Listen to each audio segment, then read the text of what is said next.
You know that afternoon wall, comes around 2 p.m. where you can't focus or you're irritable or you're reaching for coffee or something sweet and you genuinely cannot tell if you're hungry or just tired? Most people chalk it up to maybe not sleeping enough or being lazy, but there's actually something specific happening in your brain.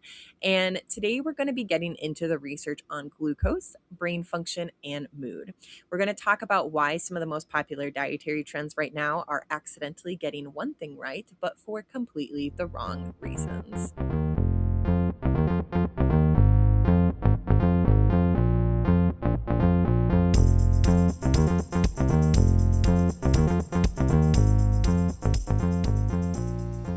So, welcome to Bite of Mine, the podcast where nutrition and mental health meet. We are two registered dietitians breaking down how food actually impacts your mood, your focus, and your overall well being. So, my name is Rachel Robinson, and I'm joined by my co host, Ilkay Washewski. So let's get into it. So we need to jump into kind of the background first before we can really jump into the topic. So we need to understand why blood sugar would even play a role in the brain in the first place.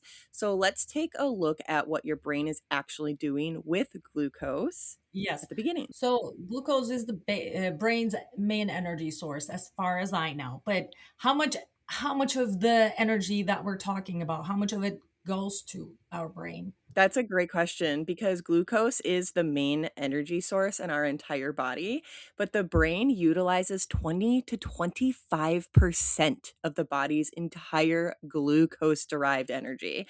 And that's at rest. So that's not even when our brain's working really hard at, say, work or school. And the brain, what's even crazier with this is the brain only makes up 2% of our body mass. So it's kind of crazy that something so small utilizes so much energy. Yeah, mainly it is required to provide the precursors for neurotransmitter synthesis, information processing, and neural computation. So when I think about it, I have this like special person, this special, like a queen or king kind of thing that you keep it up there and then you save and preserve all of your glucose sources, even when you're starving, that's what our brain is. And a lot of our activities, and when I tell my patients too, I'm like, thinking burns you calories, or like studying and working burns you calories. And they're like, oh, that makes sense. Ever since I retired, I Yeah. gained weight. So I mean, that's true. Thinking does utilize a lot of calories. I mean, in the brain, neurons are have the highest energy demand of any cell Mhm. type, which is really crazy. And one important thing I want to point out for people too is that glucose cannot be replaced as an energy source within the brain. It can be supplemented. So, in cases where we have strenuous physical activity, when blood lactate levels are elevated, or when we have prolonged starvation, the body produces ketone bodies, Mhm. which become elevated, and the brain can then switch to utilizing those for energy. But it's a supplementation for glucose, it's not a complete one-to-one replacement.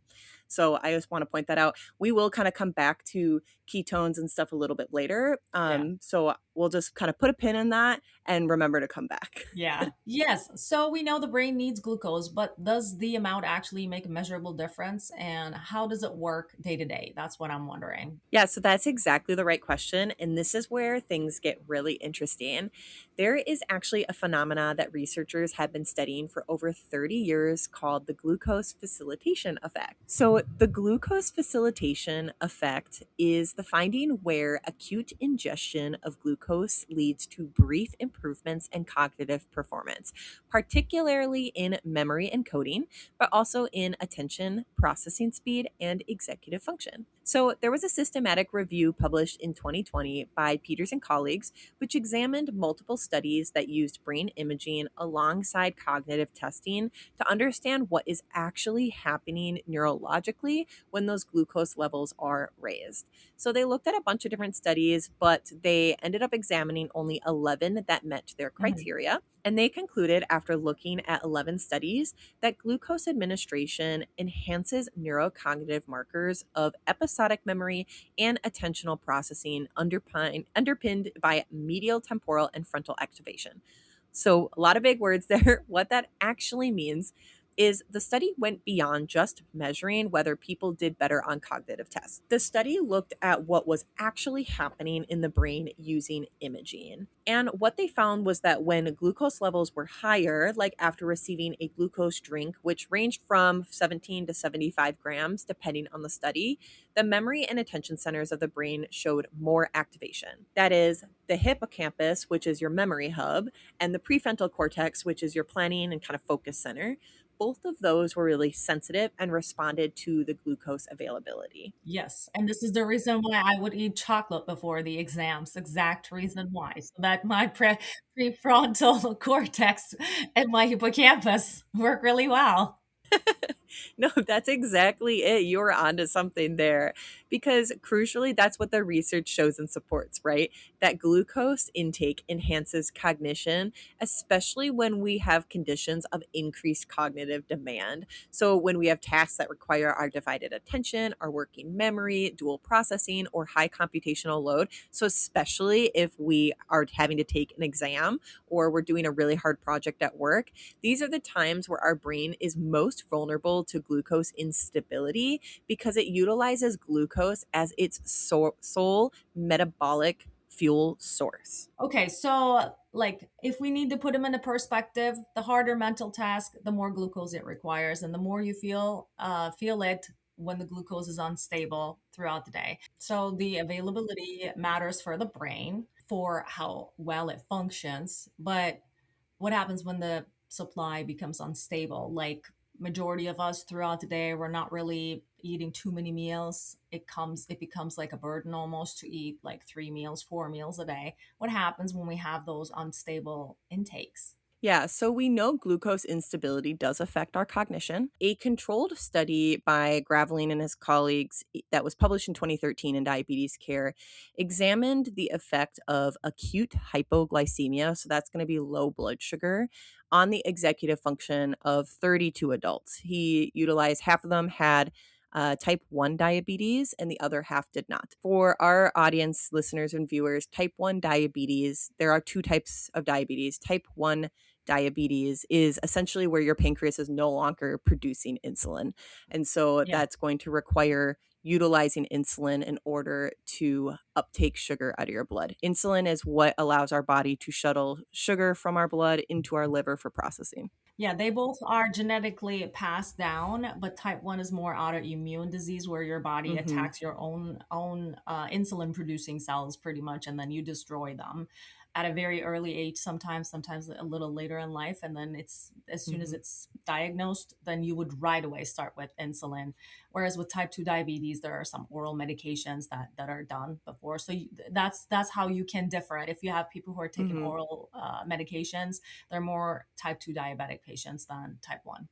Yes, thank you for that. So, going back to the research. So, the researchers took the 32 adults and they induced hypoglycemia, so that is low blood sugar, and then they examined their executive functions based on their performance on a series of cognitive tests. Then they compared their executive functions compared to when they were hypoglycemic to when they had stable kind of normal blood sugar levels.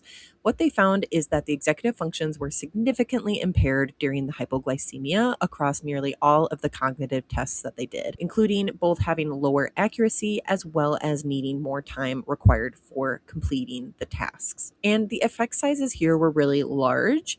I don't want to get too much into the statistics, but the Cohen's d value was above zero point 0.8, meaning that the impairment wasn't just marginal, it was very substantial. And that was for both accuracy and speed. One additional notable finding, which was interesting as well, in some of the tests, the performance of participants with the type 1 diabetes was more impaired than those without the diabetes, also kind of signaling that those with the type 1 diabetes were even more sensitive to the hypoglycemia than those without diabetes. A couple considerations I wanted to point out really quick before we jump into this study was that it was a really small study. It was only done with 32 people, and the hypoglycemia that was induced in the lab setting was really, really low. It was roughly 45, which is lower than what most Mhm. non diabetic people would typically experience Yeah. at all from skipping a meal.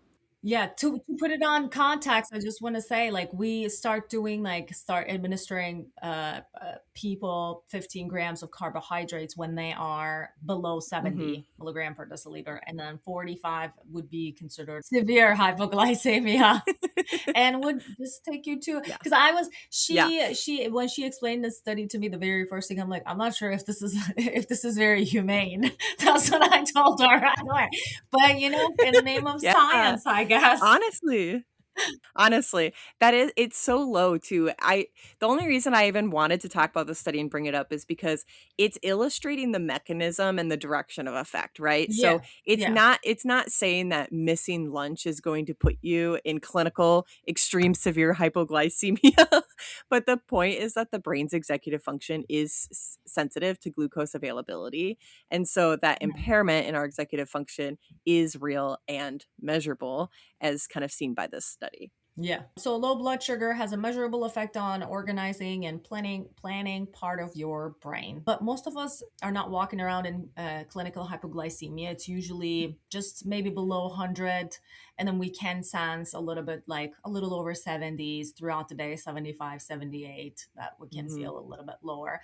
But what does this look like for a person, for a regular person who does not have any of those problems day to day? Yeah, exactly. And so that's kind of why I want to jump into this next piece of research because we know that when we have low blood sugar as well, even though it may not be severe hypoglycemia like level 45, like you said, maybe down to 70 in the low Yeah, side, we 70s. Yeah. know that having low blood sugar though does cause us to have symptoms even with people without diabetes. So even being down in the 70s, 80s, we could have things like irritability, be anxious, be more worried, have low motivation. Maybe we're getting some of the shakes or feeling like lightheaded. All of those can mirror mental health symptoms as well. Mhm. And I think that's the extent of how we often think about blood sugar, though, right? Like we usually think of blood Yeah. sugar being too low or too high. And so therefore, we think those are the only things that are a problem. But the next research I want to look at is kind of bringing up a third idea that may be worth paying attention, and that's the swing between low and high blood sugar itself. So that It's the instability, enemy. how often we're It's the swinging. Yeah. silent enemy. This is what we fight Yes. for in diabetes with diabetic patients too. The swings. Yeah. Yes, exactly. So a 2012 study by Penkofer and colleagues put 23 women with type 2 diabetes on continuous glucose monitors for 72 hours. During this 72-hour phase, they also had the women complete validated questionnaires that measured their depression, anger, anxiety, and their quality of life. So what they basically found in the study was that the average glucose levels of the women was not significantly associated with mood, nor were like being really high or being low. Like what their average level during the day didn't matter. But they found that the glycemic variability, so how much and how often they were swinging from the lows to the highs throughout the day, was significantly associated with their mood scores. So the more that it was fluctuating throughout the day, the worse their quality of life scores were and the higher their anxiety scores were. That is very interesting. And if my patients are listening to me right now, I told you so. So, Yeah. yes, that's actually pretty, amazing to see that, what would be, it's not necessarily how much, like it's not necessarily how much you're eating or how low your blood glucose is, but it's more like how much you're swinging throughout the day. So like, how much Mhm. you're experiencing those high highs and low lows throughout the day, which Mhm. usually it comes from an unbalanced dietary pattern, right? Like just eating Yes. one time a day. That's why we're Mhm. saying snacks, snacks, snacks, but Yep. healthy ones. But one of the things that I noticed was like the study's size. It was 23 people. Mhm. Yeah, so that's a consideration with the study as well, that it was only 23 individuals, and they also all had type 2 diabetes.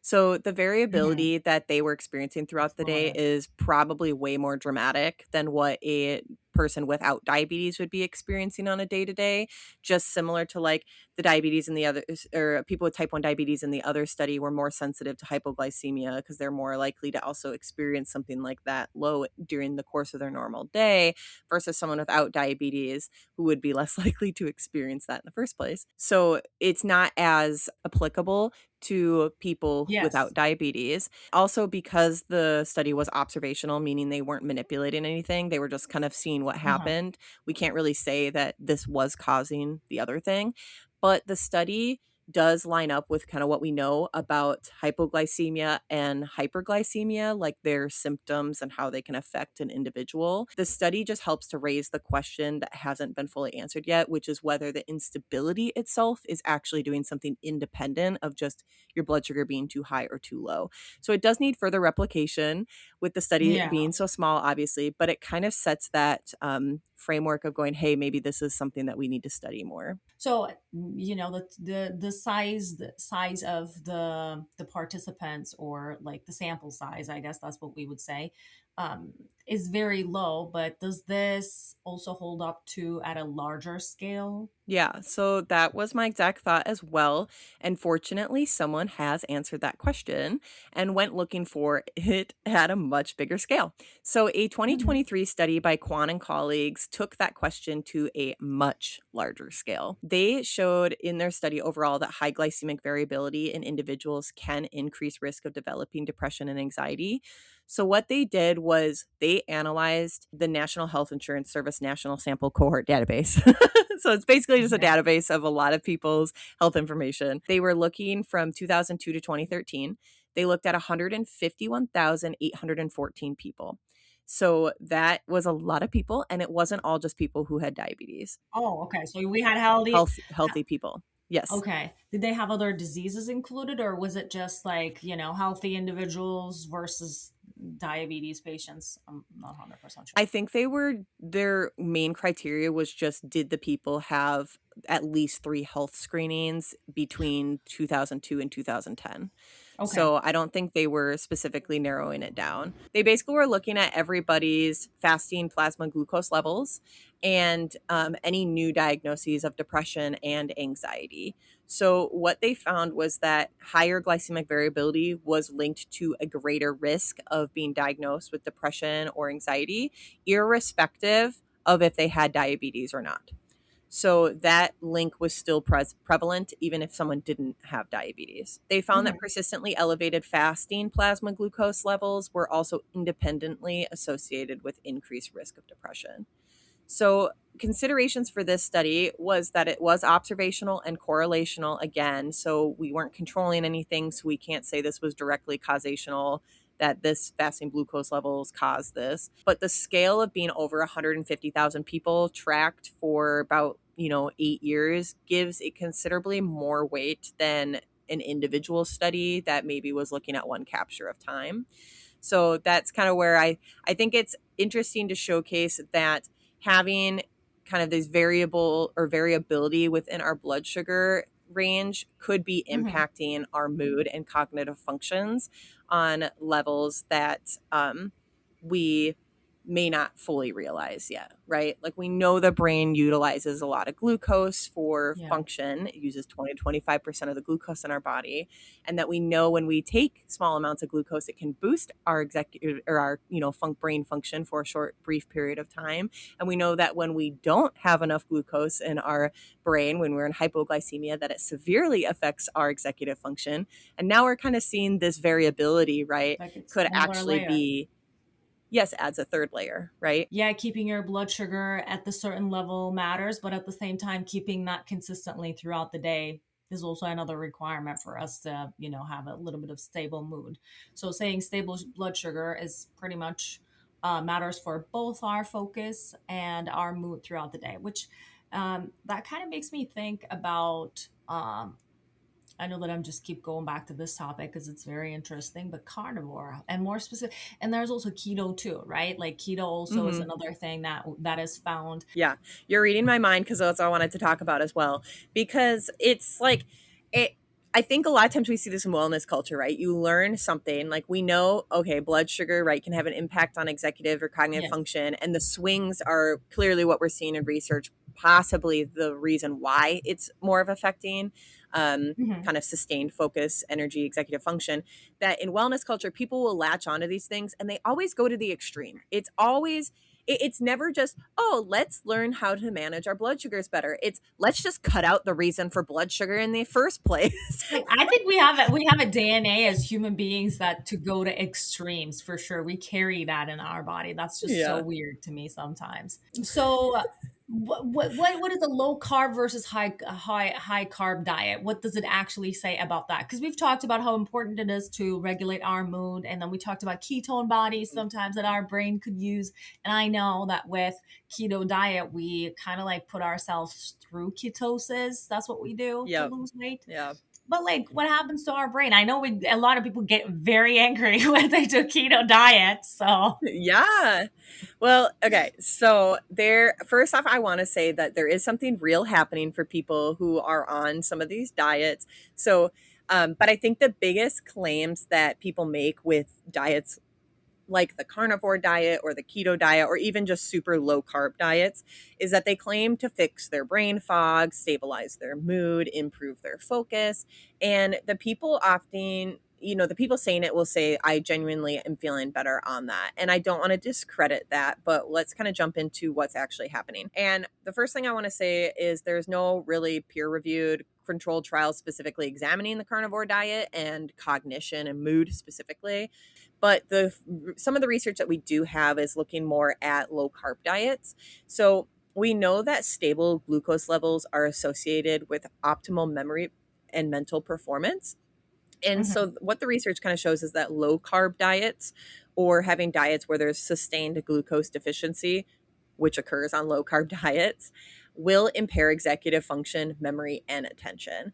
It's similar to why when you'll see people who starve themselves for long periods of time will often start to see their performance dropping in like schoolwork or jobs or things that require mental capacity or energy for because they're not fueling their bodies enough. So they will see those deficits. However, the type of carbohydrate does kind of matter as well. So I do want to point out that simple carbohydrate intake is consistently linked to a decline in overall cognition. So that would be like diets that are exceedingly high in refined sugars, super, super processed foods, like, and you're not consuming any other types of protein, fats, and fibers throughout the day.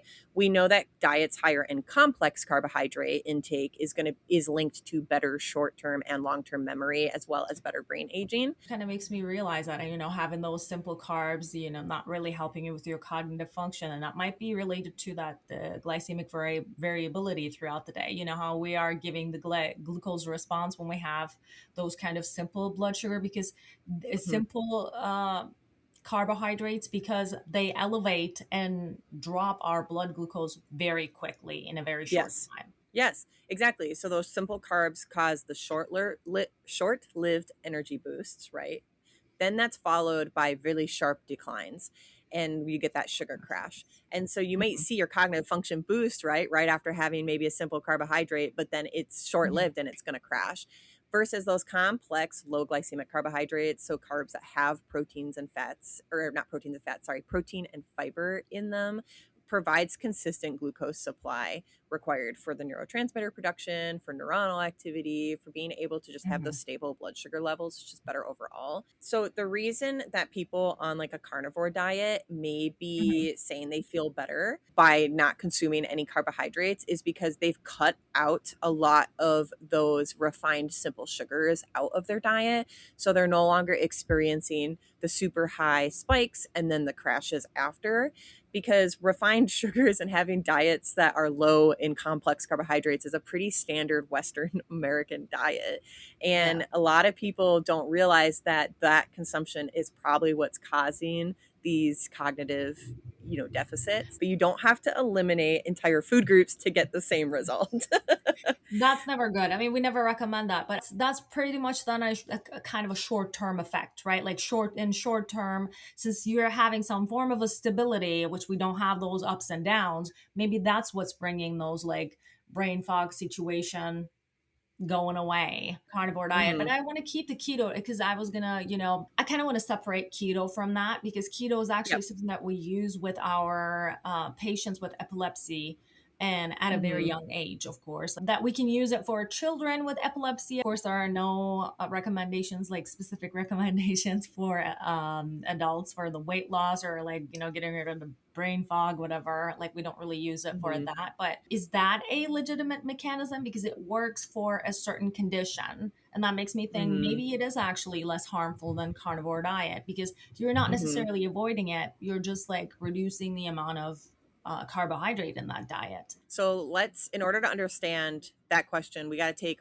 one step back here and look at going back to kind of the energy sources that the brain uses, right? Because I mentioned Mhm. earlier at the very beginning that the brain relies on carbohydrates, so glucose for Yes. energy, but it could adapt to utilizing ketones in periods of like starvation or when glucose levels are low. So when carbohydrates are restricted, so things that are brought on by either specifically eliminating carbohydrates from the diet and consuming higher fats, like in the keto diet, or during periods of starvation or intense exercise for like marathon runners, for example, the body will shift to using ketones as a primary fuel source in the brain. And that adaptation is imperative for preserving brain function when that glucose supply is no longer there. So, what happens is that instead of glucose, the brain cells will utilize ketones. Ketones are created in the liver when the liver processes fatty acids The and fat, yes. converts it into energy, so into Hmm. ATP to be able to be used. So, due to the fact that it provides the brain with like ketones, it does allow the brain to have some stable and effective energy source in the Yeah. absence of glucose, right? So, that adaptation is really beneficial for ketogenic diets. So, like you said, we do know like ketogenic diets, the literature has been supporting that it is really beneficial for situations where there's impaired glucose metabolism. So, in conditions like epilepsy, I know there's been some research in some very serious mental illnesses as well as some neurodegenerative diseases as using the Hmm. ketogenic diet. So, ketones would serve as an alternate fuel source in this instance when there's impaired glucose metabolism. However, one thing I want to point out is that even though these findings and research is meaningful for these populations, that the ketogenic diet can be beneficial for very specific situations, Yeah. it is not the same as general cognitive enhancement for healthy adults. We don't really have a lot of research for that. And in fact, we know that there are negative long term side effects from following a ketogenic diet, regardless of if you have epilepsy or not. There are kind of negative outcomes of this. And in cases with like epilepsy, right, the pros outweigh the cons. So the pros of controlling the epilepsy in that case outweighs the cons of being on a ketogenic for the long term. But for a Hmm. healthy individual, those pros, if there's any, are not going to outweigh the cons of being on a diet like That that you for might so be long. yes. Yeah, because I like it when you emphasize, and I want to emphasize this again, impaired glucose metabolism. So those are the patients who cannot process it, or the metabolism of glucose is just stunted along the way. So our body doesn't really put that on the plate until we're actually in that situation where we need to modify it too. And that's why we say, Hmm. like with starvation as well, brain is the last organ to give up on glucose as their energy source. Yeah, exactly. So keto has a legitimate mechanism for like certain conditions when the glucose is impaired, and we've already touched base again when the glucose metabolism is impaired.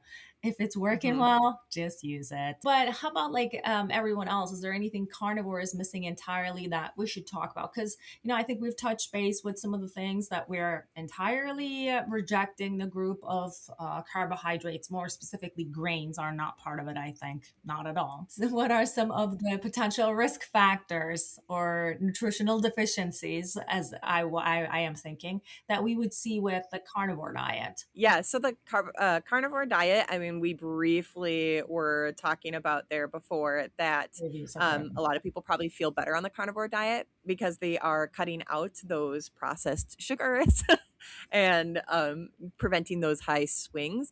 But they're similar to the keto diet, where if you don't have a glucose or impairment in glucose metabolism, your pros of being on that diet are not going to outweigh your cons, similar to carnivore Okay. diet. The cons are really going to outweigh any possible little cognitive benefit that you're getting from it. So there are a few things. One, I kind of want to talk about the gut brain thing first, and then we'll talk about some of the other documented risks of carnivore diet. Mhm. So, when we're cutting out complex carbohydrates from our diet, so things like fruits and vegetables and whole grains, we are not only eliminating glucose variability, but we're also harming our gut microbiome, because our gut microbiome feeds primarily on fiber sources. And so, which we get from plants. And so when we're cutting those out, we can end up raising our intestinal permeability through the disruption of our bacterial balance. And all of that we know is linked to anxiety, depression, impaired cognitive function, lots of other GI issues. We talk about some of the impacts of fiber and our microbiome on our mood in previous episodes. So if you're interested in that, you can go back and listen to those. So that's kind of my biggest concern with the carnivore diet, is that you may be eliminating carbohydrates to try to balance out this blood sugar variability, right? To be able to go, oh, hey, like my mood's better, my focus is better because that blood sugar variability is gone. I've cut out all these simple refined sugars, but now you're going to maybe have worse mood outcomes in the long term because you're messing with that microbiome by completely cutting out all fiber sources. Yes. And then when you think about it, it's not even like fiber doesn't even just help us with, our microbiome. There are also other effects like, it gets rid of some of the excess cholesterol that we're taking with the food. And then when you're mainly consuming meat products, we're going to get higher cholesterol. Well, and then there's also the micronutrient deficiency angle as well. So, like limiting fruits and vegetables, where there are certain vitamins and minerals that come almost explicitly from certain fruits and vegetables, such as vitamin E, which we saw in one of our previous episodes, comes largely from like nuts and seeds, as well as vitamin C, which comes mainly from fruits and vegetables, vitamin K, which comes from leafy greens, and magnesium, which comes largely from nuts and seeds. So when we're cutting out those types of foods from our diet, we could potentially be increasing, or really be so increasing, our risk of developing nutritional deficiencies. And some of these have really severe consequences when we're low in They're them. deadly, literally straightforward. Yes. They're deadly. Vitamin deficiency is deadly. Just so you guys Hmm. know, like that's why the name is vitamin, vital. It comes from vital, like Yeah. it's your livelihood. That's such a great point too. Because, well, yeah, like vitamin K, like deficiencies can cause issues with blood clotting, with your blood not clotting. You could have vitamin C deficiency, which causes scurvy. So do you really want pirate era nutritional I know, deficiencies in the modern I era? know, like teeth, and then yes, Yes, and it messes absolutely. with your Do gums. not avoid it. Yeah. Yes, exactly. So what we do know, kind of based on what the research does say, is that from kind of everything we were summarizing, I guess, today, is that your brain needs glucose, right, for energy. Unstable blood sugars throughout the day, though, can impact our executive function. And we Mhm. know through some research as well that having more of the complex carbohydrate breakfast, like the low glycemic stuff, so high fiber with carbs and protein and fat, those types of breakfasts are better for our response time, working memory, and attention when we look at children as well in their Mhm. function in schools. We also know that stable glucose in general just enhances our executive function, our concentration, because it supports regular brain communication and neurotransmitter production. So we do not need to completely cut out carbohydrates from our diet in order to have better focus and better mood. But being able to have stable blood sugars throughout the day is going to be beneficial. So for that reason, of course, as human beings, we didn't stop there and then came up with an idea. Why don't we just check our blood sugar all day long to keep it balanced or keep it at a certain level, right? And Yeah. what is out there to do that is continuous glucose monitors, as Rachel mentioned about it in one of the previous researches. Usually, CGMs or continuous glucose monitor is something that we use for patients with diabetes, whether it's type 1 or type 2. And it's becoming a thing in the social media. So you can pretty much track your blood glucose levels 24/7. It's like this small device. People usually use it under their arms right here. Hmm. And Hmm. then they provide trends and alerts for the high and low blood glucose levels throughout the day. So, like, you Hmm. get an alert if your blood glucose level is below 70. So, as you can hear from the whole concept, it's just a miracle for someone with diabetes, right? Like, so that they wouldn't go to the hospital and have like too many ER visits. They're developed for people managing diabetes at first, and now brands like Abbott, which their Stelo is very popular right now, and there are other brands too. They're sold over the counter right now. Some of those brands Mhm. like continuous glucose monitors, Mhm. and it's usually used for weight loss and then wellness optimization for some people. And I was just like looking for some research to see like what supports this. Why are people doing them? Why are healthy people doing this? To me, it was ridiculous as Yeah. someone as a like working as a dietitian. Well, I mean, what's kind of crazy is to a Yeah. lot of people who are utilizing those CGMs online, right? They're healthy people. Most of them do not have diabetes that would warrant a need to be constantly tracking your blood sugar 24/7. I have seen some people in the wellness space who argue, like, I want to be able to track my blood sugars to make sure that my mood or my focus or my brain health or whatever is healthier because I'm managing that variability. Because, like we saw in some of the previous research, right? Like, variability is probably what's more contributing to executive function and focus problems than just being too high or too low. Mhm. But when we look at CGMs, right, like you said, you found some research. What is the research that is kind of supporting that people are utilizing to support their use for using the Yeah. CGMs without having diabetes, like in their normal I life? actually I actually pulled this from like a review, like, the review of like bunch of different studies. But this one was like really interesting to me because they followed 800 adults. So like the sample size was like 800 adults. So it was like it seemed really large to me, and they followed them for a week, and then pretty much they developed a machine learning method or model that could predict the glucose response of a meal for each participants on their individual factors, and then the postprandial, we like to call it postprandial, which means after meal, postprandial after meal blood glucose levels and blood panels and gut microbiome and their anthropometric measurements. I didn't really want to get into all of those other results where we're touching base with other stuff. I just wanted to see, how it's affecting our mood overall, like how sustainable it is too. and subs Hmm. and not just mood, but I also wanted to see how it's affecting our choices, because that's Yeah. the main thing that they were claiming. They were saying that it absolutely changes my choices, which that's also something that I see with my patients with diabetes, but we see that as like a beneficial thing because they're gaining the awareness of, they should keep their blood sugar at an optimal level, whatever, so that they can stop Hmm. taking their medication maybe. And then from that model, this model has been tested on several other independent cohorts and was able to generate a little bit more personalized nutrition plans that resulted in improved glycemic variability. So it kind of supported what I saw day to day, Hmm. or case base, that I would see sometimes patients are doing a lot better ever since they have the Hmm. CGM. So just to summarize, so basically the Hmm. study, right, took in all these individual factors like the microbiome, their after meal glucose responses and anthropometric Yes. measurements like height and weight,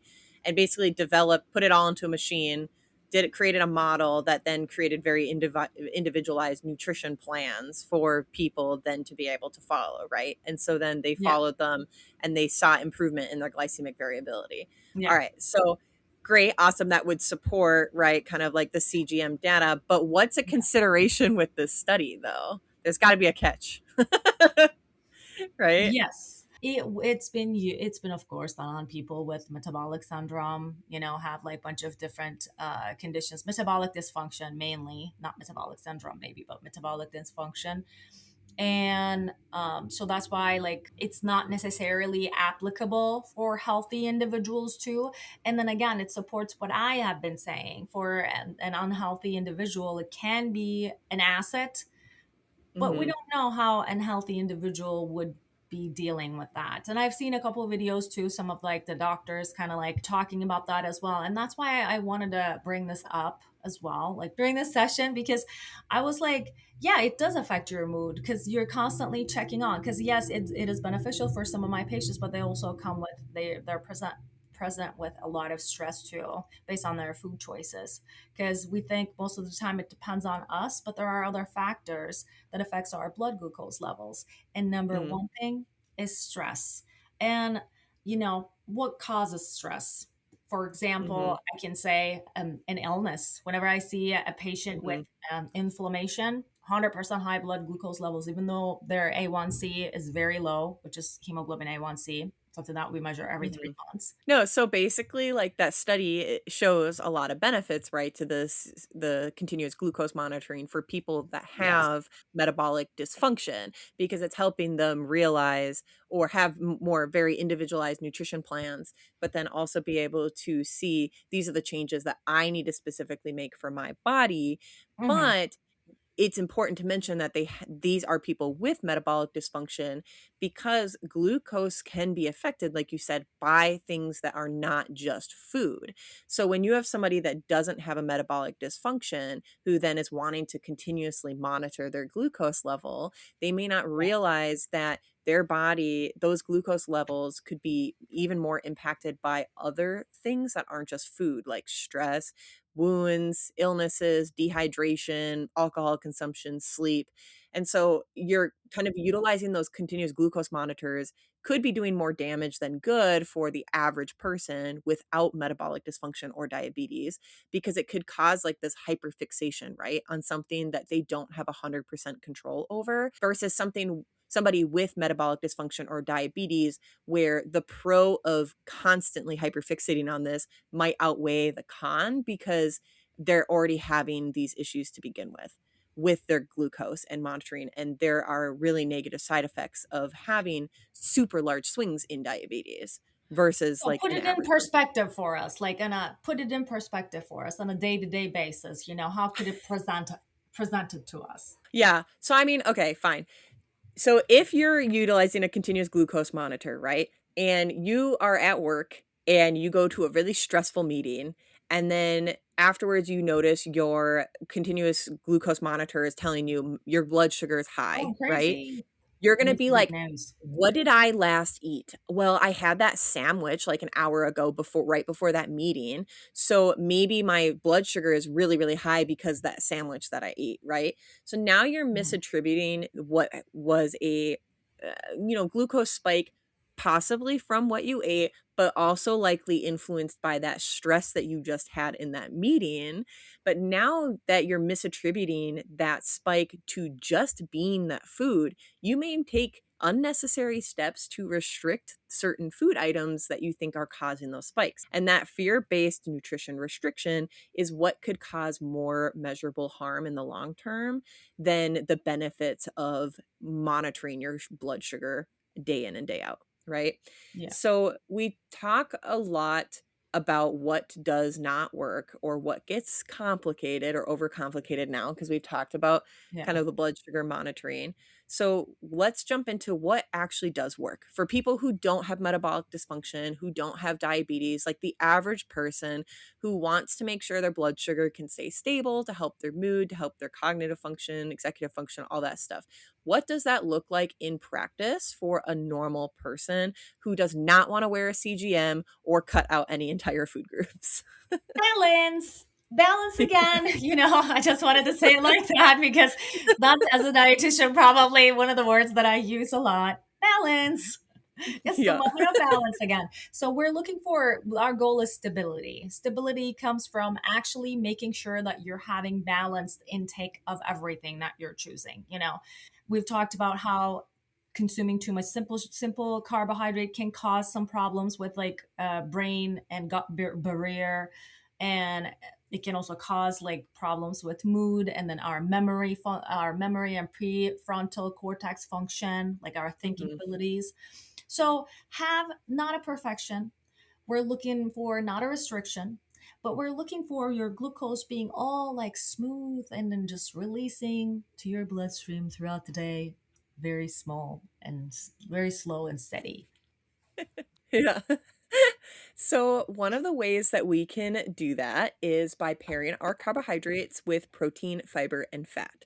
So, Yes. when we're consuming glucose or carbohydrates on like an empty stomach by itself, it's a very quick absorber. Our body absorbs and metabolizes that very, very, very quickly. And so that's what can cause those spikes in blood sugars and then drops. So, what we want to do is avoid just eating carbohydrates completely in isolation if your goal is to have more manage blood sugar levels throughout the day. So being Mhm. able to pair your carbohydrates with protein, with a fiber, and with a fat. So for example, in the morning and for breakfast, instead of maybe consuming just a piece of bread, pair it with some maybe a whole grain bread where you have some fiber in that, pair it with a nut Mhm. butter like a peanut butter or almond butter. Yeah. Even better to have like an egg with that too, as some added Yeah, fight or some fat and cheese on it. protein. Yep, And, exactly. that's why we just recommend that balanced intake, so having multiple components like fat, protein, and carbohydrate on each meal, and then choosing your carbohydrates from more complex resources where you have Mhm, more than just carbs. So you have fiber in mhm, them, you have protein in them. I think, as a standard, of course, Mediterranean diet, I love it. Mediterranean diet is the gold standard for it. All in all, you have everything going on in it. You have red meat, you have, seafood and fish is also included. You have healthy fats like olive oil included. You also have ancient grains.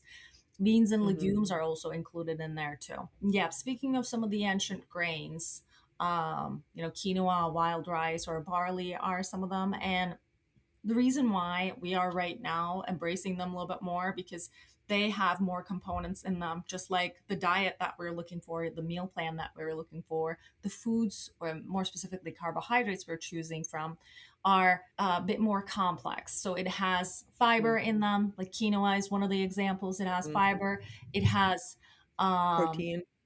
protein in it too. Yeah, being able to kind of do the kill two birds with one stone approach, right?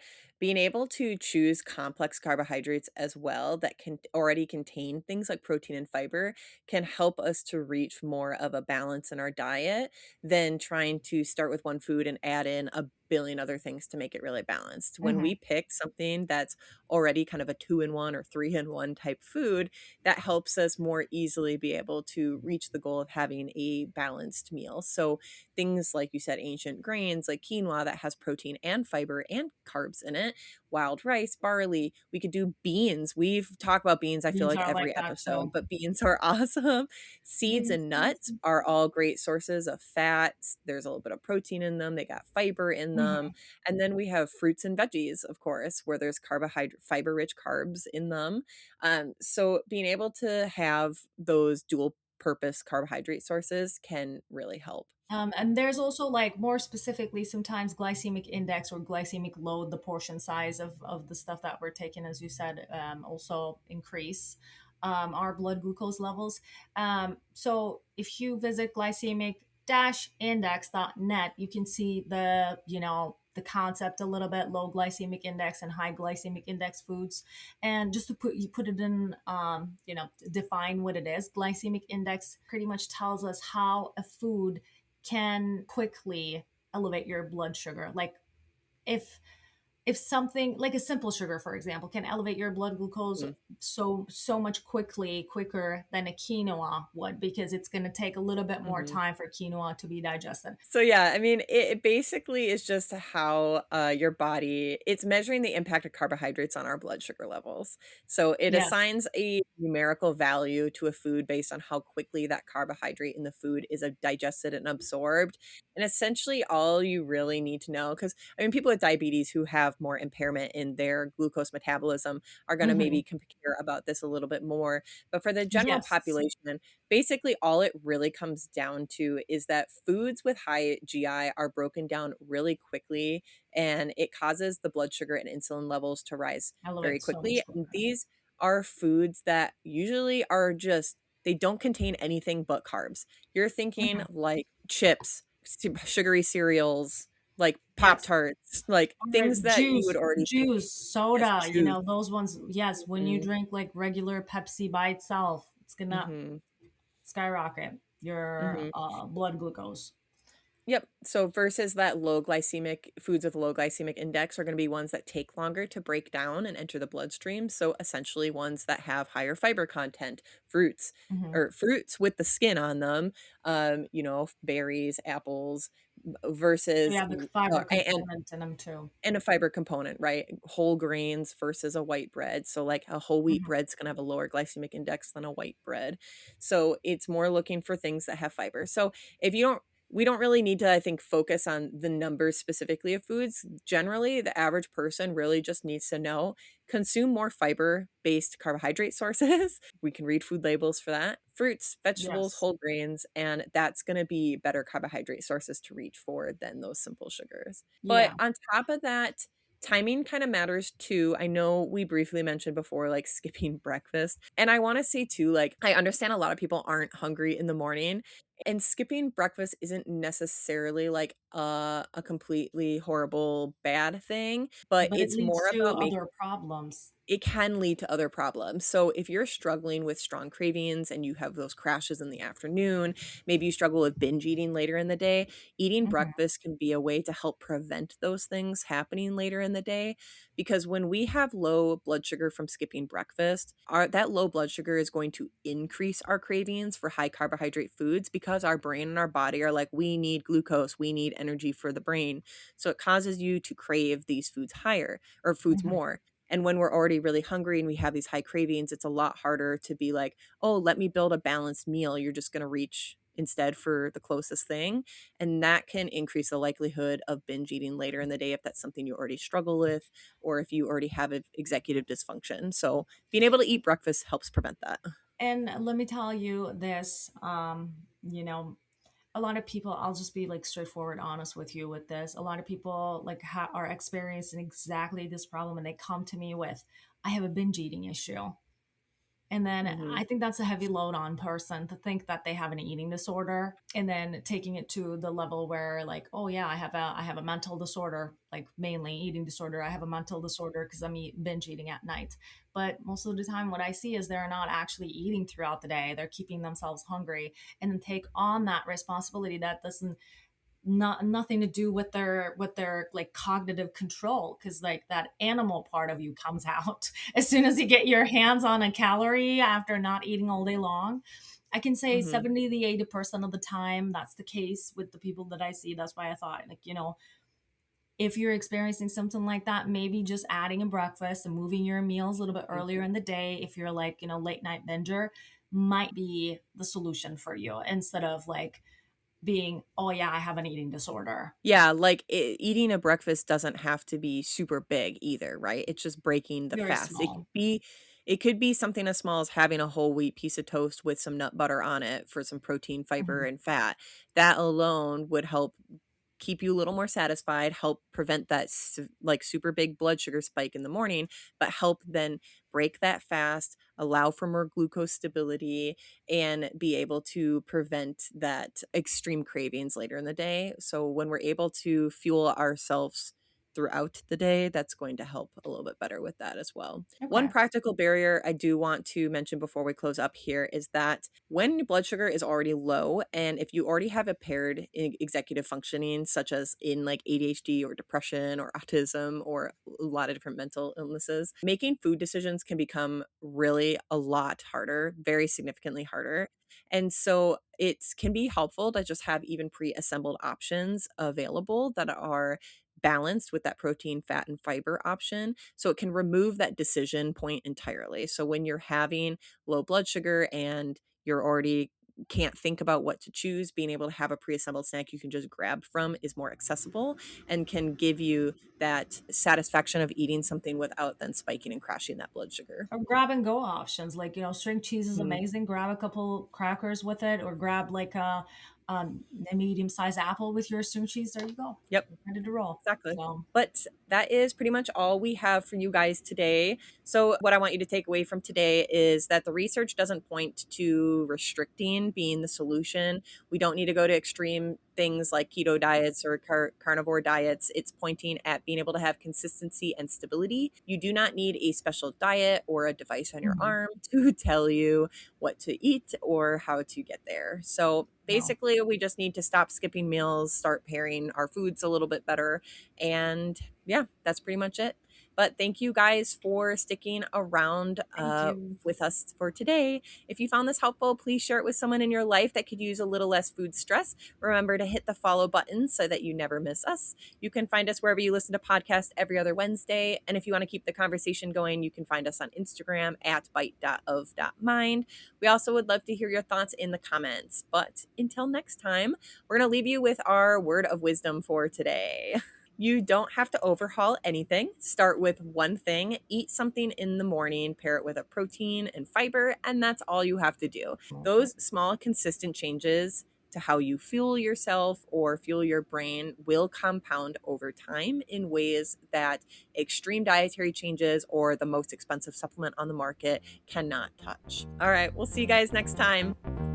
Bye. Bye.